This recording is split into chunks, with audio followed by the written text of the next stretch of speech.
Students, देखिए आज हम फिर चर्चा करेंगे। हमारा चैप्टर नंबर वही है 14 और इसमें हम पढ़ रहे थे स्टूडेंट्स 3 डायमेंशनल ज्योमेट्री।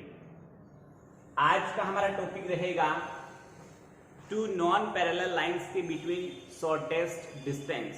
2 असमांतर रेखाओं के बीच की न्यूनतम दूरी कैसे ज्ञात की जाती है, इस टॉपिक पर हम चर्चा करेंगे।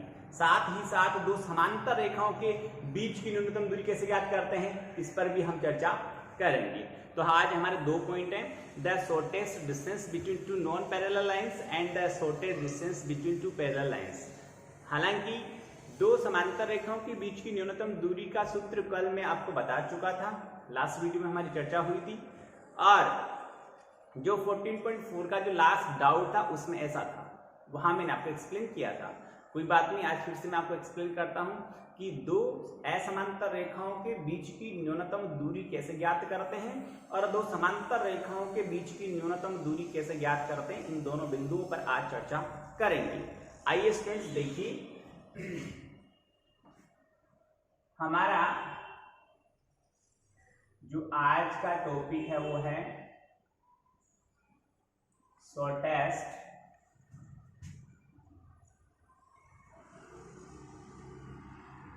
Distance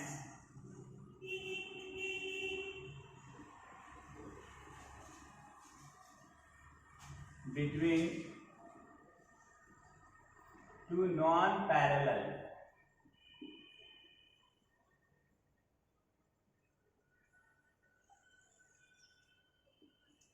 lines।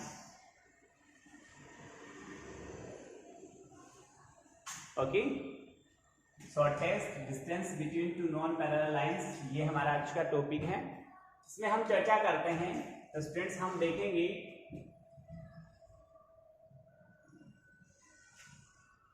मैं यहां पर मानता हूं कि 2 लाइन की equation vector r is equal vector a1 plus lambda vector b1 and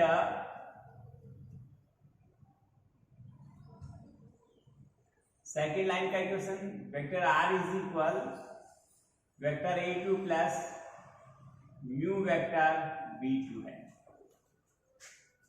तो इन दोनों रेखाओं के बीच की शॉर्टेस्ट डिस्टेंस न्यूनतम दूरी क्या होगी? स्टूडेंट्स, ये बात मैं आपको पहले भी एक्सप्लेन कर चुका हूं कि 2 लाइन की पोजीशन का जो डिसाइड है वो b1 और b2 करते हैं। यानी वो लाइन किस वेक्टर के पैरेलल जा रही है वो वेक्टर तय करते हैं कि उस लाइन की पोजीशन क्या है, वो किसी दूसरी लाइन के साथ कितने डिग्री का एंगल बना रही है, वो दूसरी लाइन के साथ पैरेलल है या नॉन पैरेलल है, या उसको इंटरसेक्ट करती है या नहीं करती। इन सब बातों को कौन तय करता है? b1 और b2 तय करते हैं। b1 और b2 क्या होते हैं?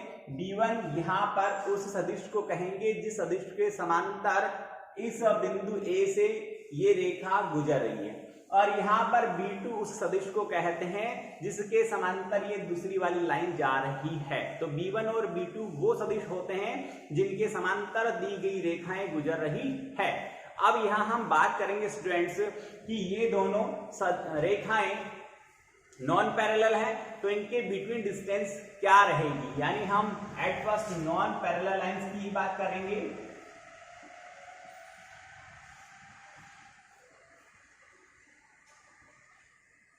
ये नॉन पैरेलल लाइंस की बात कर रहे हैं स्टूडेंट्स। इसमें से हमें सेपरेट सबको करना पड़ेगा। a1 जो भी होगा उसको अपन कंपोनेंट फॉर्म में यहां लिख देंगे। मेरा आपसे एक रिक्वेस्ट है कि कुछ आपको वर्ड्स नहीं समझ में तो बता सकते हैं। कंपोनेंट फॉर्म का मीनिंग होता है aik plus bjk plus ck cap. IJK के टर्म में पदों में जब लिख देते हैं तो उसको कंपोनेंट फॉर्म या हिंदी में इसको घटकीय रूप कहा जाता है। ठीक है, अब a1 अलग से और a2 भी अलग से किसी सेम कंपोनेंट फॉर्म में इसको हमें निकालना है। और फिर ये तो a1 a2 की बात होगी। इसी तरह से b1 और b2 ये भी दोनों कंपोनेंट फॉर्म में ही हमें चाहिएंगे। हो गया इतना काम। स्टेप सुनिए। ये तो फर्स्ट स्टेप में क्या हुआ, हमने क्या हुआ A1 A2 और B1 B2 को कलेक्ट कर लिया कि कौन A1 है, कौन A2 है, कौन B1 है, कौन B2 है। इतना काम हो चुका है। आफ्टर इट हम क्या करेंगे, सेकंड स्टेप जब हमारा स्टार्ट होगा तो सेकंड स्टेप में आप B1 और B2 का क्रॉस करवाएंगे। दो सदिशों का सदिश गुणनफल कैसे होता है आपको बताया मैंने, डिटरमिनेंट फॉर्म से होता है। यहाँ पर I, यहाँ पर J और यहाँ पर K आ जाएंगी। यहाँ सेकंड रो में फर्स्ट वेक्टर के जो डायरेक्शन रेशियो है, दिक् अनुपात है, वो लिखे जाएंगे। और जो थर्ड रो है उसमें दूसरा जो सदिश है, सेकंड जो वेक्टर है, उसके डायरेक्शन रेशियो दिक् अनुपात लिखे जाएंगे। फिर उसको अपन जो अपना डिटरमिनेंट फॉर्म है, सारणिक जो रूल है उसके हिसाब से इसको एक्सपेंड करेंगे और उसका वैल्यू हम पता कर लेंगे। वो भी एक वेक्टर फॉर्म ही आएगा, क्योंकि दो वेक्टर का वेक्टर प्रोडक्ट होता है, दो सदिश का जो सदिश गुणनफल होता है वो भी एक सदिश राशि ही होती है। इसलिए कि ये वेक्टर फॉर्म आएगा। उस वेक्टर फॉर्म का हम बाद में क्या करेंगे कि मैग्नीट्यूड पता करेंगे, इसका जो परिमाण पता करेंगे, मापांक जो इसका आना है वो हम यहाँ पर पता करेंगे। तो वो हमें आता ही है कि किसी भी सदिश, ये भी अपने आप में एक सदिश होगा, किसी भी सदिश का मापांक, परिमाण या मैग्नीट्यूड है उसकी अदिश राशियों के वर्गों के योगफल के वर्गमूल के बराबर होता है। तो वो हम ज्ञात कर लेंगे। इसके बाद क्या होना है, इसके बाद थर्ड स्टेप में आप यहाँ हम ज्ञात करेंगे A2 माइनस A1, हमारा थर्ड स्टेप हुआ। और A2 माइनस A1 दो वेक्टर का सब्ट्रैक्शन है, वो आराम से हो सकता है, कोई दिक्कत नहीं है। यहाँ पर जो संगत अवयव हैं उनके कंपोनेंट ही, उनके जो अपन कहेंगे घटक है वो ही घटते हैं। जैसे I केप का जो गुणांक है I केप वाले में से ही घटेगा, J केप का गुणांक है वो J केप वाले गुणांक में से ही घटेगा, और K केप का गुणांक तो K केप के गुणांक में से ही घटेगा। ये घटाने का, दो सदिश को घटाने का ये तरीका होता है। संगत जो गुणांक होते हैं वो ही घटते हैं। तो स्टूडेंट्स यहाँ पर A2 माइनस A1 हम ज्ञात कर चुके होंगे। ये मैं आपको कॉन्सेप्ट प्लस स्टेप्स बता रहा हूँ कि किन स्टेप में ये सवाल पूरा होगा, कैसे कैसे हम इसे सोल्व करेंगे। और फोर्थ जो स्टेप होगा वो हमारा फॉर्मूला होगा, और फॉर्मूला ये रहेगा कि शॉर्टेस्ट डिस्टेंस वो D से डिनोट करते हैं, और यहाँ पर मॉड्यूलस का साइन लगाएंगे क्योंकि डिस्टेंस कभी नेगेटिव नहीं होती है। यहां हम लिख देंगे V1 क्रॉस V2 और फिर डॉट A2 माइनस A1 और by the magnitude of V1 cross V2। ये हुआ हमारा फॉर्मूला जो हम दो नॉन पैरेलल लाइन की शॉर्टेस्ट डिस्टेंस फाइंड आउट करने के लिए यूज करेंगे। नेक्स्ट हम बात करें, नेक्स्ट स्टेप में क्या होगा, डायरेक्टली फाइनली आंसर आएगा, और उस फाइनल आंसर ही हमारा ending part of the question होगा, सॉल्यूशन होगा। तो यहाँ पर 5 स्टेप में, मेनली 4 स्टेप में, इन 4 स्टेप में ये कंप्लीट हो रहा है। फर्स्ट स्टेप में हम दी गई हमारी दो रेखाओं के जो इक्वेशन है उसमें से A1 A2 सेलेक्ट करेंगे और सेपरेट करेंगे, B1 B2 सेपरेट करेंगे, और फिर B1 B2 क्रॉस करवाएंगे। वो होगा डिटरमिनेंट फॉर्म से होगा, सारणिक पद्धति से होगा। उसके बाद हम स्टूडेंट्स क्या करेंगे कि B1 क्रॉस B2 का मैग्नीट्यूड पता करेंगे, उसका परिमाण हम ज्ञात करेंगे, और फिर हम परिमाण ज्ञात करने के बाद A2 माइनस A1 ज्ञात कर चुके होंगे। थर्ड स्टेप है, फोर्थ स्टेप में हम फॉर्मूला अप्लाई करेंगे। आफ्टर फॉर्मूला, इस फॉर्मूले जो वैल्यूज हैं जो हमने यहाँ पर कलेक्शन किया है, जो सारा हमने यहाँ पर रॉ मटेरियल इकट्ठा किया है, वो सारा यहाँ पर यूज करेंगे और इसका फाइनल आंसर हम फाइंड आउट करेंगे। ये स्टेप्स और ये प्रोसेस है कि दो नॉन पैरेलल यानी असमांतर, दो असमांतर स्टूडेंट्स हमने देखा कि इस प्रकार हम दो नॉन पैरेलल लाइंस, असमांतर रेखाओं के बीच की न्यूनतम दूरी ज्ञात कर सकते हैं। अब यहाँ पर यदि वो दोनों लाइन पैरेलल होती तो क्या चेंज होता उसको देखिए। जब बोथ लाइन पैरेलल होती तब क्या इसमें परिवर्तन होता, जब दो रेखाएं परस्पर समांतर होती है तो उनके b सदैव समान होते हैं, यानी b1 और b2 दोनों बराबर होते, एक जैसे होते। तो जब b1 और b2 बराबर होते समांतर होने पर, तो मैं उसे b1 b2 न कहकर केवल b से डिनोट करता। समझ में आ गई? केवल b से डिनोट करता। ऐसी स्थिति में b1 क्रॉस b2 ये वाला जो पोर्शन है वो हमारा खत्म हो गया, काम इजी हो गया। डायरेक्टली हम ये तो जरूर हमें पता करना पड़ेगा a2 माइनस a1, हम डायरेक्ट फॉर्मूला अप्लाई करेंगे और फॉर्मूला चेंज हो जाएगा जो मैं यहाँ लिख रहा हूँ। पैरेलल लाइंस के लिए shortest distance between two parallel lines का जो फॉर्मूला होता है इससे थोड़ा सा चेंज होता है, वो देखिए क्या है। वो होता है d इज इक्वल, ये मॉड्यूलस आएगा vector b cross a2 minus a1 by b का मैग्नीट्यूड। ये दो पैरेलल लाइंस की बिटवीन शॉर्टेस्ट डिस्टेंस को फाइंड आउट करने का फॉर्मूला ये नीचे वाला होता है। ये पैरेलल लाइंस का है, ये नॉन पैरेलल लाइंस का है। और पैरेलल लाइंस थोड़ा सा काम कम हो जाता है कि b1 क्रॉस b2 हमें फाइंड आउट नहीं करना पड़ता, नहीं उनका मैग्नीट्यूड पता करना होता है, क्योंकि पैरेलल लाइंस में जो b होते हैं बहुत वो दोनों सेम होते हैं, इसलिए उन्हें अपन b1 b2 से डिनोट न करके केवल b से डिनोट करते हैं। ये हुआ हमारा स्टेप। अब एक एग्जांपल लेता हूं स्टूडेंट्स। ये जो मैंने लिख रखा है उसको ही फिल इन द ब्लैंक्स की तरह यूज कर ले, तो आपको कॉन्सेप्ट भी ध्यान में रहेगा और कहाँ कहाँ मैं कैसे यूज कर रहा हूँ वो भी आपको पता रहेगा। मैं आपको एट फर्स्ट यहाँ पर जो लाइंस के जो इक्वेशन है उनको मैं कंपोनेंट फॉर्म में घटक के रूप में लिखना चाहता हूँ, इसलिए मैं एक बार इसको हटा लेता हूँ, यहाँ से i j k की फॉर्म में लिखना चाहता हूँ, उसी फॉर्म में हम इसे यूज करेंगे। तो मैं इसका डाउट नंबर फर्स्ट ही ले लेता हूँ। 14.5 का डाउट नंबर फर्स्ट मैं आपको एक्सप्लेन कर रहा हूँ, जरा देखिएगा। वो है वेक्टर है, टू लाइंस है, उनके वेक्टर फॉर्म गिवन है, उनकी बिटवीन शॉर्टेस्ट डिस्टेंस हमें फाइंड आउट करनी है। तो मैं क्वेश्चन में यहाँ लिखता हूँ एक बार कि जो हमारा डाउट है लाइन की जो इक्वेशन है वेक्टर, उसमें से a1 मैं पिक करता हूँ, a1 उसमें यहाँ से पिक करता हूँ, a1 यहाँ से लेता हूँ, वो है 1 2 1 और a2 है 2 माइनस 1 माइनस 1, 1 2 1 1 2 1 और a2 है 1 minus 1 minus 2 minus 1 minus 1, 2 i k minus a k minus k। हो गया इतना collection.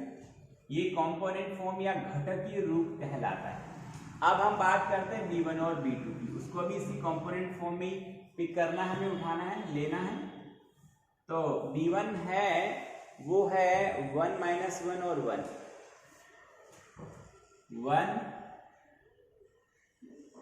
Minus 1 plus 1 and b2 है 2 1 2 2 1 2। ओके, आप b1 क्रॉस b2 लेंगे तो मैंने कहा ऊपर फर्स्ट रो में i j k आते हैं, सेकेंड रो में फर्स्ट जो b1 है उसके सारे दिक् अनुपात, यहाँ दिक् अनुपात 1 माइनस 1 और 1 है, 1 माइनस 1 और 1। फिर थर्ड रो में b2 के दिक् अनुपात 2 1 और 2 यानी 2 1 और 2। समझ में आ गया? इसे सोल्व करेंगे हम, यानी r1 के अलॉन्ग में हम इसे एक्सपेंड करेंगे, यानी r1 के अनुदिश इसका प्रसरण करेंगे। जिन लोगों ने प्रसरण करना नहीं सीखा है वो थोड़ा गौर से देखें। एक बार मैं थोड़ा बहुत डीपली एक्सप्लेन नहीं कर पाऊंगा, पर एक बार एक्सप्लेन करता हूं कि इसका जो एक्सपेंड कैसे करते हैं वो पॉइंट देखिए। हम ये i1 को लेते हैं, i1 जिस रो और जिस कॉलम में उनको छोड़ दो, बाकी बच गए उनको तिरछा गुणा करना है, क्रॉस मल्टीप्लाई करना है और इन्हें सब्ट्रैक्ट करना है। ये 2 एकम 2 माइनस का हो गया और ये 1 हो गया, घटाऊंगा तो माइनस का 3 आ जाएगा।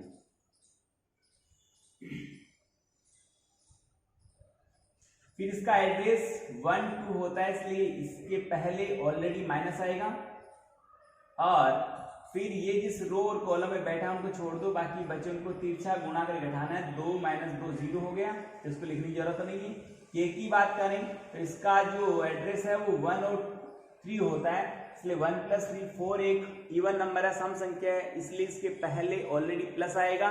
और जब हम इसकी वैल्यू पता करेंगे ये गया या 1 और प्लस के 2 ये हो गया 3, तो प्लस के 3 के कैप आ गया। इतनी बात समझ में आ गई। इसका मैग्नीट्यूड पता करना है, ऐसे लिखूंगा, और मैग्नीट्यूड में इसके जो दिक् अनुपात -3 और +3 है, इनके वर्गों के योगफल का वर्गमूल परिमाण कहलाएगा। 3 का स्क्वायर 9, 3 का स्क्वायर 9, तो 3√2 इसका आंसर आएगा। आगे बात समझ में इतनी। फिर a2 - a1 पता करेंगे, तो ये रहा a2, ये रहा a1, माइनस करेंगे तो 2 - 1, इसके जो गुणांक है वही घटते हैं वही जुड़ते हैं। i और i ऐसे नहीं, i और i 2i हो गया, या घटाया तो i में से i गया 0 हो गया, ऐसा नहीं होता है। इसके जो गुणांक हैं, गुणा में लिखे गए अंक, जिन्हें इंग्लिश में कोफिशिएंट्स कहते हैं, वो कोफिशिएंट्स ही माइनस होते हैं। या 2 - 1 तो 1 हो गया, यहाँ -1 -2 -3 हो गया, -1 -1 -2 हो गया। यानी यहाँ पर रिजल्ट आया हमारे पास में 1i के -3j के -3k है। ओके, अब इस फॉर्मूले में जो ऊपर वाला है, जो नॉन पैरेलल लाइन का जो फॉर्मूला है, सर कुछ डाउट्स में दिया हुआ नहीं होता कि पैरेलल है या नॉन पैरेलल है, तो हम कौन सा फॉर्मूला अप्लाई करेंगे। तो स्टूडेंट्स ये ध्यान में रखने की बात है कि आप जब भी उस लाइन, दो लाइन के इक्वेशन देखते हो, चाहे वेक्टर फॉर्म में देखो या उसे कार्टेशियन फॉर्म में देखो, आप b1 और b2 को चेक करिए, दोनों सेम है। कई बार डाउट में नहीं गिवन होता है कि पैरेलल है या नॉन पैरेलल है, बट हमें अकॉर्डिंग टू सिचुएशन जजमेंट लेना पड़ता है कि कौन सा यहाँ फॉर्मूला अप्लाई होगा। यदि b1 और b2 दोनों सेम है, इट मींस वो दोनों लाइन पैरेलल है, समांतर है, तो समांतर वाला फॉर्मूला ही यूज करना है। और b1 और b2 अलग अलग होते हैं तो आपको वहां पर ये नॉन पैरेलल वाला फॉर्मूला यूज करना है। स्टूडेंट्स एक बात और बताना चाहूंगा मैं कि कई बार कंफ्यूज करने के लिए b1 b2 में हल्का सा फर्क, एग्जैक्टली सेम नहीं होते। जैसे b1 में 2i cap 3j cap 4k cap ले लिया, और b2 में 4 6 8 ले लिया। हुआ क्या, उनके डबल ले लिए। डबल ले लिए मतलब जो b2 के दिक् अनुपात है वो b1 से 2 गुने हैं।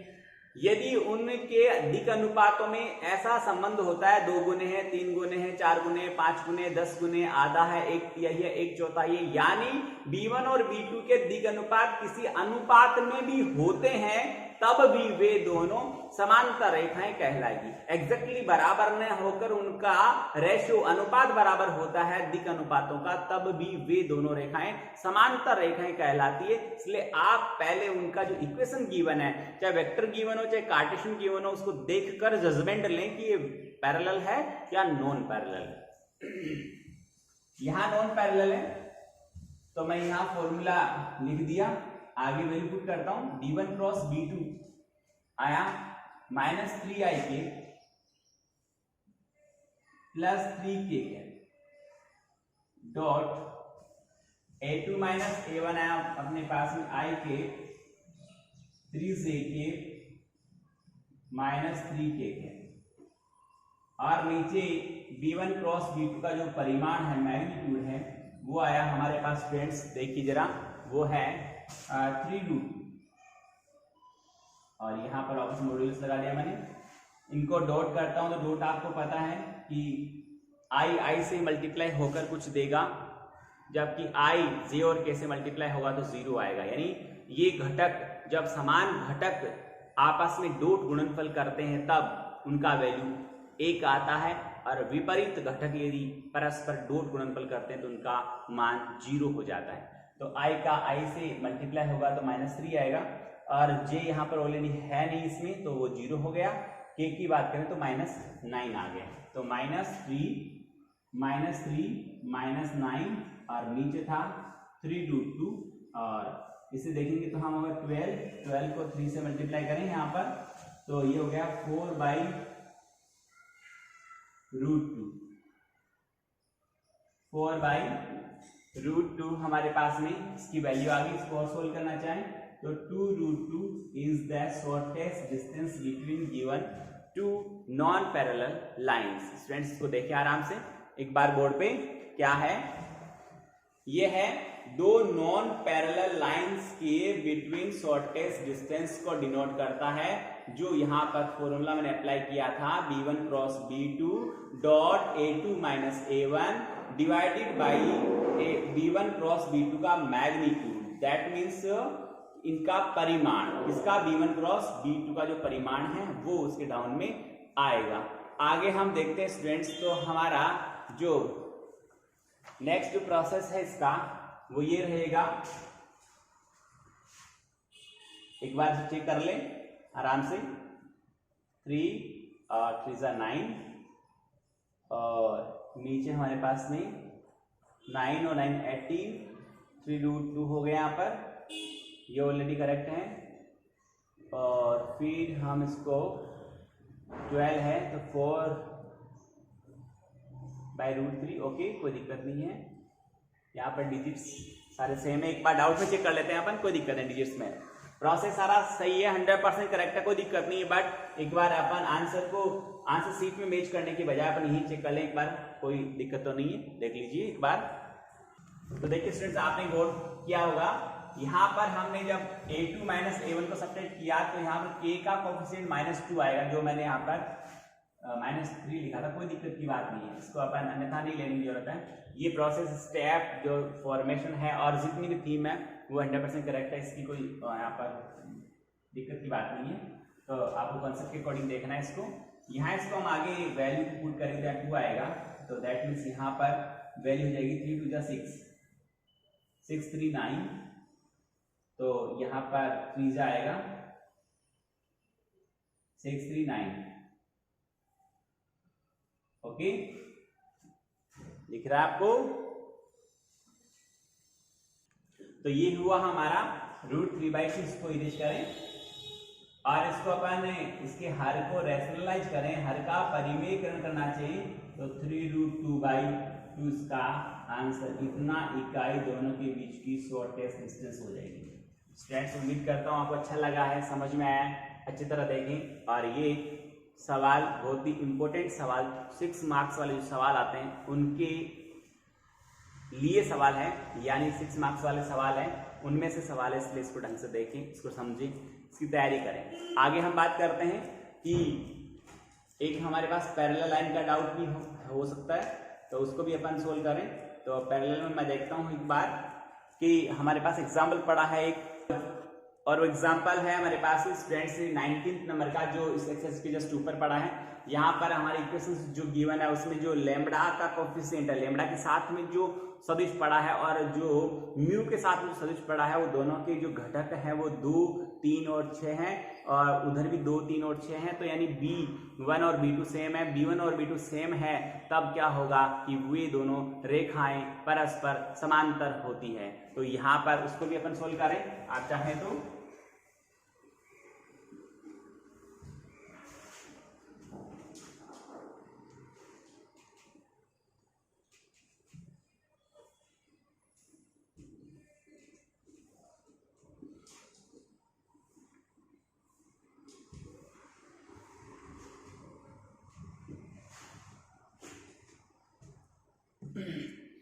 वो है vector r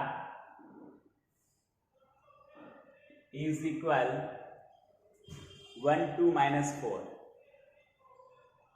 1 2 -4 plus lambda 2 3 6, and जो सेकंड जो लाइन है वो रहेगी हमारी 2 -1 -1, सॉरी वो है 3 3 -5, वेक्टर r 3 3 और -5, और b दोनों में सेम है 2 3 6। ओके, एक बार फिर से देख लें, स्टेप में 2 3 6। ओके, आप यहां पर a1 पिक करेंगे वाया आई के plus 2j cap minus 4k cap, and a2 जो पिक करेंगी वो आएगा हमारे पास में 3 प्लस 3 माइनस 5। b1 और b2 दोनों के सेम है, वो b है, वो 2ik plus 3jk plus 6k cap. अब आप यहां पर a2 माइनस a1 पता करेंगे, b1 क्रॉस b2 का तो काम यहां से हट गया है। जब a2 में से a1 माइनस करेंगे तो आएगा 2i कैप और 3 माइनस 2 1j कैप और 5 यानी माइनस k कैप। ये आया हमारे पास a2 माइनस a1। जब हम यहाँ पर शॉर्टेस्ट डिस्टेंस का फॉर्मूला अप्लाई करेंगे